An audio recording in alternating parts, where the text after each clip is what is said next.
Hello friends, once again welcome back all of you in S pharma. आप सभी कैसे हैं? आई होप कि आप सभी बहुत ही ठीक होंगे। तो आज की इस वीडियो में हम बात करेंगे बी फार्म फिफ्थ सेमेस्टर के मेडिसिनल केमिस्ट्री सेकेंड का। ओके, तो आज की ये जो वीडियो है मोस्ट इम्पॉर्टेंट होने वाली है, क्योंकि इस वीडियो में हम बात करेंगे एंटी नियोप्लास्टिक एजेंट्स के और एल्काइलेटिंग एजेंट्स के। ठीक है, जो कि दोनों टॉपिक आपके एग्जाम के अकॉर्डिंग देखा जाए तो दोनों ही मोस्ट इंपॉर्टेंट होती हैं। सबसे पहले मैं आपको सिलेबस इंट्रो करा दूं। यह आपका अपना सिलेबस है medicinal chemistry B pharm fifth sem का, और जिसमें से हमारा कुछ लेक्चर ऑलरेडी अपलोड हो चुका था। आज हम लोग पहुंचे अपने एंटी नियोप्लास्टिक एजेंट्स पे, जिसमें एल्काइलेटिंग एजेंट्स है, और उसके अंदर में जो हमारी ड्रग्स आती हैं मेक्लोरिथामीन, साइक्लोफॉस्फामाइड और मेल्फेलाइन। ठीक है, और क्लोरम ब्यूसिल है, बुसल्फैन है, थायोटेपा है, सब ड्रग्स भी पढ़ेंगे और इनका मोड ऑफ एक्शन पढ़ेंगे। और एंटी नियोप्लास्टिक एजेंट्स क्या होते हैं, बहुत मतलब डीप आपको यहाँ पे आज में मिलने वाला है। कोई भी टॉपिक यहाँ पे छूटने वाली नहीं है। बाकी फ्रेंड्स, वीडियो के एंड तक आप लोग जरूर बने रहिएगा, ताकि जो भी डाउट्स हैं आपको बहुत आसान तरीके से और आसान लैंग्वेज में आसान नोट्स के साथ आपके डाउट्स क्लियर हो सके। ठीक है, और अगर आप सब चैनल पर पहली बार हैं तो वीडियो को लाइक और चैनल को सब्सक्राइब भी जरूर करें, ताकि नेक्स्ट वीडियो का इन्फॉर्मेशन सबसे पहले आप तक पहुंचता रहे। ओके, अब देखो, सबसे पहले हम बात करेंगे एंटी नियोप्लास्टिक एजेंट्स का। अब क्लियर वे में यहाँ पे मैं अलग अलग दो वर्ड्स को कर दिया हूँ, एंटी प्लस नियोप्लास्टिक। एंटी मतलब होता है किसी के अगेंस्ट वर्क करना, अगेंस्ट का मतलब उसके उल्टा काम करना, मतलब उसका तुम दुश्मन की तरह काम करना। ठीक है, एंटी का मतलब होता है अगेंस्ट। उसके बाद नियोप्लास्टिक, नियोप्लास्टिक का मतलब होता है एबनॉर्मल या कैंसरस सेल ग्रोथ। ठीक है, अब यहाँ पे क्या होगा, नियोप्लास्टिक का मतलब ये होता है कि जो कैंसर के सेल्स जब ग्रो कर जाते हैं हमारे बॉडी में, या तो जो हमारे नॉर्मली सेल डिवीजन हो रहा है, जब वह एबनॉर्मल तरीके से सेल डिवीजन होने लगता है तो उसको हम लोग नियोप्लास्टिक बोल देते हैं। ठीक है, नियोप्लास्टिक बोल देते हैं। और उसके बाद उसी एबनॉर्मल सेल के ग्रोथ को कम करने के लिए जो हम ड्रग्स देते हैं उनको हम लोग एंटी नियोप्लास्ट लगा देते हैं। क्यों एंटी लगा रहे हैं? क्योंकि ये नियोप्लास्ट के कंडीशन में जो भी चीजें हो रही हैं उसको ये किल करने का काम कर रहा है, इसलिए इसके नाम के सामने क्या लगा, एंटी लग गया। मतलब इसका अपोजिट आ गया, इसका दुश्मन जो है फाइनली आ चुका है। ओके, इतना डाउट्स आपका आई होप क्लियर हुआ होगा। अब देखिए, ड्रग्स दैट स्टॉप और destroy cancer cell are called anti neoplastic agent. कितना सिंपल वर्ड्स में लिखा गया है कि ऐसे ड्रग्स जो कि कैंसर सेल के को स्टॉप या डिस्ट्रॉय कर देते हैं, मतलब उनका जो ग्रोथ हो रहा है हमारे बॉडी में अनकंट्रोल्ड तरीके से, उनको ये ड्रग्स क्या करेंगे, या तो उनके ग्रोथ को स्टॉप कर देंगे या तो पूरी तरीके से उनको खत्म ही कर देंगे। उसको हम बोलते हैं एंटी नियोप्लास्टिक एजेंट्स। ओके, इतना डाउट्स आपका क्लियर हुआ। अब उसके बाद हम लोग नेक्स्ट पॉइंट की बात करते हैं। Anti neoplastic agents are medicine, ये हमारी एक ऐसी मेडिसिन होती हैं यूज टू ट्रीट कैंसर, जिसका यूज हम लोग कहाँ पे करते हैं, कैंसर को ट्रीट करने के लिए। अब कैंसर को कैसे ट्रीट करेंगे, बाय किलिंग कैंसर सेल और stopping their growth and multiplication. या तो कैंसर सेल को वो मेडिसिन जो है या तो पूरी तरीके से किल कर देगी, या तो उसके ग्रोथ को या मल्टीप्लीकेशन को, जो ग्रोथ हो रहे हैं मल्टीप्लीकेशन आपस में कैंसर सेल कर रहे हैं, उनको ये स्टॉप कर देंगे। तो उसको रोकने के लिए हम लोग एंटी नियोप्लास्टिक एजेंट का यूज करते हैं। अब आपका डाउट्स अच्छी तरीके से क्लियर हुआ होगा कि एंटी नियोप्लास्टिक एजेंट हम बोलते किसे हैं। अब देखो, कैंसर का मैं कई बार जिक्र कर दिया हूं ना। अब ये कैंसर क्या होता है ये भी हम लोग इसी वीडियो में जान लेते हैं। अभी आप पूरा समझ जाएंगे कि एंटी नियोप्लास्टिक एजेंट्स अपना वर्क करता कहाँ है। It is a group of disease. अब देखो, कैंसर जो होता है ये रोगों का समूह होता है, इसीलिए ग्रुप ऑफ डिजीज को बोला गया, which involve an abnormal and uncontrolled cell division in body cells. हमारे बॉडी में जो सेल्स होते हैं, जब ये एबनॉर्मल या अनकंट्रोल्ड तरीके से सेल का डिवीजन जब होने लगता है हमारे बॉडी के अंदर, तो उसको हम लोग क्या बोलते हैं, कैंसर। मतलब ये जो है ये कैंसर के फॉर्म हो जाते हैं इन कंडीशन ऑफ कैंसर। अब देखो, कैंसर के कंडीशन में क्या होता है, ये जो हमारे सेल्स होते हैं, ये नॉर्मली सेल का डिवीजन जो है, ऐसे मान लो दो सेल है, ठीक है, दो में से फिर यहाँ दो निकले, ये क्या है, ये तो नॉर्मल तरीके से है, अच्छी तरीके से सेल ऐसे डिवीजन होना चाहिए हमारे बॉडी में। ठीक है, लेकिन कंडीशन ये हुई कैंसर में कि ये जो सेल का डिवीजन है ये अनमैनर्ड हो गया, अनकंट्रोल्ड तरीके से हो गया। ठीक है, सेल का मल्टीप्लीकेशन और सेल का ग्रोथ बहुत तेजी से बढ़ रहा है, और जब बहुत तेजी से बढ़ने लगता है तो उसी को हम लोग बोल देते हैं कैंसर, कैंसर का कंडीशन यही आ जाता है। ठीक है, इसमें देखो क्या होता है, growth do not follow proper way. जो सेल का ग्रोथ, तो सेल का ग्रोथ हमारे बॉडी में होना ये तो तय है, लेकिन जब प्रॉपर वे में या एबनॉर्मल तरीके से होने लगता है तो उन्हीं को हम लोग बोल देते हैं कैंसर की condition. Uncontrolled cell division, clear बात है कि जब अनकंट्रोल्ड सेल डिवीजन हो जाते हैं तो ये भी कैंसर का एक कंडीशन ही कहलाता है। No apoptosis stop cell death, मतलब एपोप्टोसिस मतलब होता है स्टॉप सेल डेथ। इसमें क्या होता है कि सेल का मल्टीप्लिकेशन होता रहता है, कंटिन्यू होता रहता है, लेकिन नए सेल बनते हैं, लेकिन पुराने वहीं पे देखा जाए तो डेथ उनका नहीं होता है। और जब नए लगातार बन रहे हैं, पुराने का डेथ होगा नहीं, तो ये एक ट्यूमर का फॉर्म ले लेते हैं बॉडी में। ठीक है, तो ये सब हमारे कैंसर और ट्यूमर का यही फॉर्म होता है। अब इनके रीजन क्या है, ये जो कैंसर हो रहे हैं इनके रीजन बहुत हैं भाई। कुछ रीजन यहाँ पे मेंशन किए हैं, जैसे केमिकल्स के अटैक की वजह से, प्लास्टिक वगैरह इस समय ज्यादा हम लोग अपने डाइट में यूज कर लेते हैं ना, ये कुरकुरे वगैरह जो आता है उसमें भी प्लास्टिक कुछ शायद रहता है। उसके बाद रेडिएशन से, जो हार्मफुल रेडिएशन आती है हमारे बॉडी पे, और कुछ का हेरिडिटी की वजह से, और कुछ डाइट में थोड़ा अनबैलेंस कर देते हैं ना, ये सारी रीजन है जो कैंसर क्रिएट करते हैं।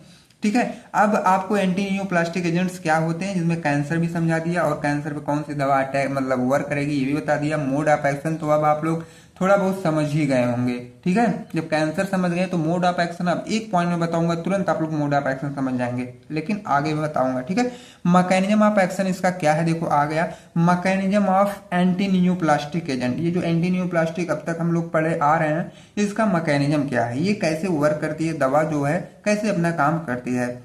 The main reason of cancer is abnormal and uncontrolled cell division, proliferation of cells।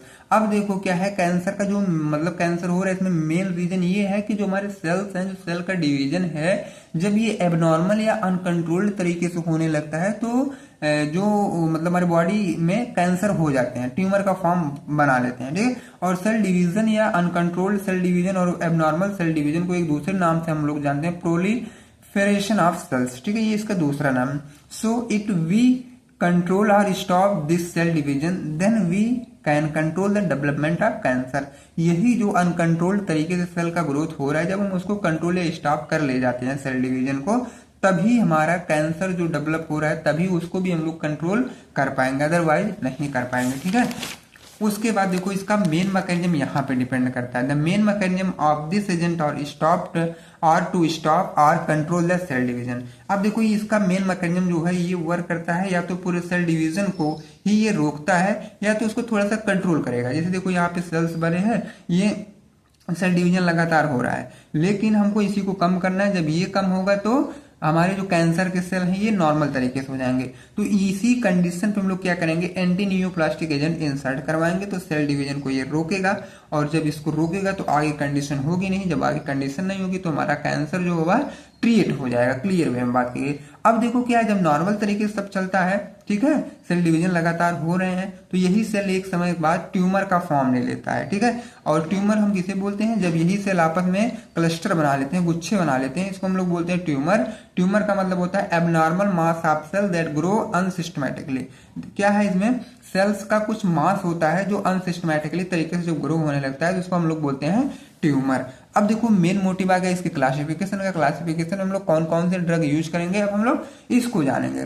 अब ये क्लासिफिकेशन मेनली हुआ है 5 तरीके से, एल्काइलेटिंग एजेंट्स पे, एंटी मेटाबोलाइट्स पे, प्लांट प्रोडक्ट और मिसलेनियस, और एक हमारा एंटीबायोटिक्स। ठीक है, अब एल्काइलेटिंग एजेंट में हमारा मिक्लोरिथामीन है, उसके बाद साइक्लोफॉस्फामाइड है, उसके बाद क्लोरमब्यूसिल है, बुसल्फैन और थायोटेपा है। एंटी मेटाबोलाइट में मर्केप्टोप्यूरिन है, थायोगुआनिन है, फ्लोरयूरेसिल है, मेथोट्रेक्सेट है, उसके बाद एजाथियोप्रिन है। ठीक है, और प्लांट प्रोडक्ट्स में हमारा इटोपोसाइड है, विनब्लास्टिन सल्फेट है, विनक्रिस्टिन सल्फेट है। मिसलेनियस में हमारा सिस्प्लास्टिन है और मीटोटेन है। अब यहीं अगर एंटीबायोटिक्स की बात की जाए तो डेक्टिनोमाइसिन है, डोक्सोरोबिसिन है और ब्लियोमाइसिन है। ठीक है, ये हमारे एंटीबायोटिक्स में आ जाते हैं। अब हम क्या करेंगे, एक एक का मोड ऑफ एक्शन और सिंथेसिस वगैरह जिसकी होंगी वो भी पढ़ेंगे, यूजेज वगैरह सारी चीजें हम लोग धीरे धीरे इसका जानेंगे। तो सबसे पहले हम बात करेंगे एल्काइलेटिंग एजेंट्स का। ये एल्काइलेटिंग एजेंट्स क्या होते हैं, अब यहाँ पे जानो, alkylating agents are drug that damage the DNA of cancer cell and stop them from multiplying. हमको क्या करना था कि वो जो सेल डिवीजन हो रहे हैं उन्हीं सेल डिवीजन को रोकना था, तो ये सेल डिवीजन हम तो कुछ इस तरह भी रोक सकते हैं कि सेल के अंदर जो जेनेटिक मटेरियल है मतलब डीएनए है उसमें भी तो चेंजिंग करके या डीएनए को किल करके भी तो हम रोक सकते हैं। तो एल्काइलेटिंग एजेंट हमारा वही करता है। ये ऐसे ड्रग्स होते हैं जो कि हमारे सेल के अंदर जो डीएनए है उनको ये क्या करेगा, या तो डैमेज कर देगा। ठीक है, जब उसको डैमेज कर देगा तो सेल जो है मल्टीप्लाई कर नहीं पाएंगे। जब मल्टीप्लाई नहीं कर पाएंगे उनकी संख्या बढ़ेगी नहीं। जब संख्या नहीं बढ़ेगी तो कैंसर के सेल्स का फॉर्मेशन नहीं होगा। क्लियर बात। ठीक है, दे डैमेज डीएनए, ये क्या करते हैं एल्काइलेटिंग एजेंट, डीएनए को डैमेज करते हैं जो कि सेल के अंदर है। उसके बाद सेल डिवीजन रुक जाता है और वहीं पे कैंसर सेल जो है वो सब किल हो जाते हैं। It is derivatives of nitrogen mustard. ये क्या है, नाइट्रोजन मस्टर्ड के डेरिवेटिव भी होते हैं एल्काइलेटिंग एजेंट। ठीक है, यहाँ पे इसका फिगर भी मतलब स्ट्रक्चर भी बनाया गया है। ठीक है, बहुत इजी वे में। अब इसका मोड ऑफ एक्शन देखो बहुत आसान है। एल्काइलेटिंग एजेंट ये है, अब ये क्या करेगा, डीएनए को डैमेज कर देगा। कैसे डैमेज करेगा, जब इसमें एल्किल ग्रुप ऐड होगा डीएनए के साथ तो डीएनए हमारा डैमेज हो जाएगा। जब डीएनए डैमेज हो जाएगा तो डीएनए रेप्लिकेशन भी वहीं पर रुक जाता है। उसके बाद सेल डिवीजन भी रुकेगा और जब सेल डिवीजन रुकेगा तो कंट्रोल कैंसर जो सेल्स हैं अनकंट्रोल में मतलब दौड़ भाग रहे थे इधर उधर, अब वो रुक जाएंगे। तो उसी से हमारा कैंसर भी धीरे धीरे कंट्रोल हो जाएगा। ठीक है, इतना क्लियर हुआ। अब इसमें हमारे अलग अलग तरीके के ड्रग्स थे जो स्टार वाले ड्रग थे। पहला ड्रग था मैक्लोरिथामिन। ठीक है, यहाँ पे मैक्लोरिथामिन जो हमारी पहली ड्रग्स थी और उसके बाद यहाँ पे जो है थोड़ा सा सी के बाद एल रहेगा। ठीक है, आप लोग एल ऐड कर लीजिएगा। और यहाँ पे इसका जो है स्ट्रक्चर है, स्ट्रक्चर CH3, उसके बाद सिंगल बॉन्ड N है, उसके बाद CH2 Cl ऐड है, CH2 Cl। बहुत आसान है इसका स्ट्रक्चर। ठीक है, लेकिन इसका मोड ऑफ एक्शन भी उतना ही आसान है जितना आसान आप लोगों ने स्ट्रक्चर देखा।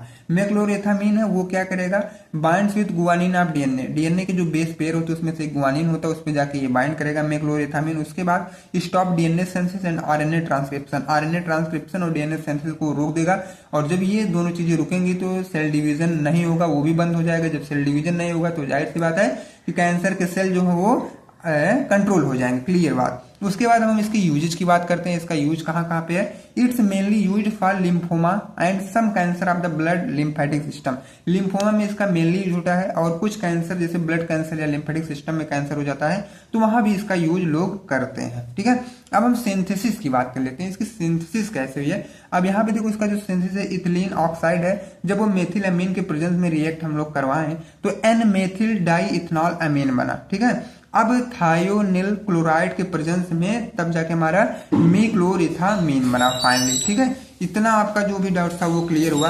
अब साइक्लोफॉस्फामाइड की हम लोग बात करते हैं। साइक्लोफॉस्फामाइड क्या है, इसका सबसे पहले आप लोग स्ट्रक्चर देखेंगे साइक्लोफॉस्फामाइड का। उसके बाद इसका मोड ऑफ एक्शन देखो बहुत आसान है। साइक्लोफॉस्फामाइड है एक्टिव मेटाबोलाइट के साथ डीएनए का एल्काइलेशन करता है, उसके बाद क्रॉस लिंकिंग होती है, उसके बाद डीएनए का रेप्लिकेशन कम होता है। जब रेप्लिकेशन कम होगा तो सेल डिवीजन भी कम होगा और उसके बाद धीरे धीरे देखा जाता है उसी में सेल डेथ भी होने लगते हैं। ठीक है, लेकिन अब वहीं पे इसका यूज भी देखा जाए तो कैंसर ट्रीटमेंट में इसका यूज तो होता ही है। ऑटो इम्यून डिजीज को भी ट्रीट करता है और लिम्फोमा में भी कभी कभी इसका यूज किया जाता है। ठीक है, इतना आपका डाउट जो है क्लियर हुआ।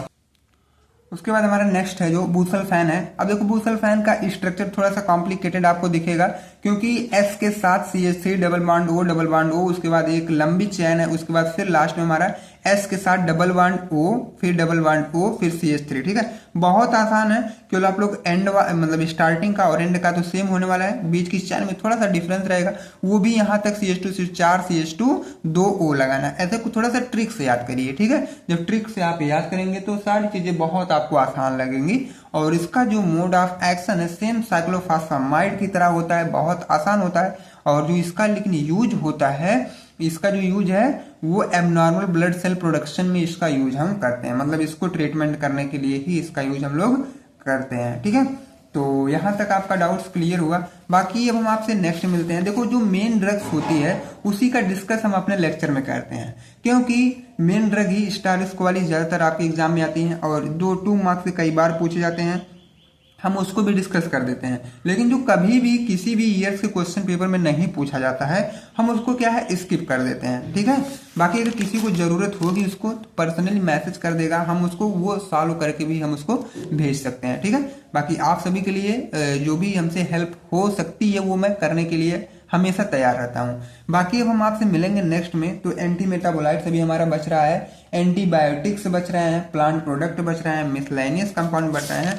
तो ये शायद जब हम आपसे नेक्स्ट में मिलेंगे तो ये जो है नेक्स्ट जब पार्ट होगा तो ये इस यूनिट का लास्ट पार्ट होगा। ठीक है, तो अगर अभी भी चैनल पर आप नए थे और चैनल को सब्सक्राइब नहीं किए तो कर लीजिए, ताकि नेक्स्ट वीडियो का इन्फॉर्मेशन सबसे पहले आप तक पहुंचे। और यही लास्ट लेक्चर मैं आपसे नेक्स्ट में मिलूंगा और यहीं पे नोट्स वगैरह भी कंप्लीट होते हैं। ठीक है, नोट्स भी चाहिए तो टेलीग्राम ग्रुप आप तुरंत ज्वाइन करें, जिसका लिंक आपको इसी वीडियो के डिस्क्रिप्शन बॉक्स में दिया गया है। और व्हाट्सएप ग्रुप को ज्वाइन करना ना भूलें, जिसका लिंक इसी वीडियो के डिस्क्रिप्शन बॉक्स में ही दिया गया है। तो फ्रेंड्स, मिलते हैं नेक्स्ट एपिसोड में, तब तक के लिए thank you, bye bye, take care.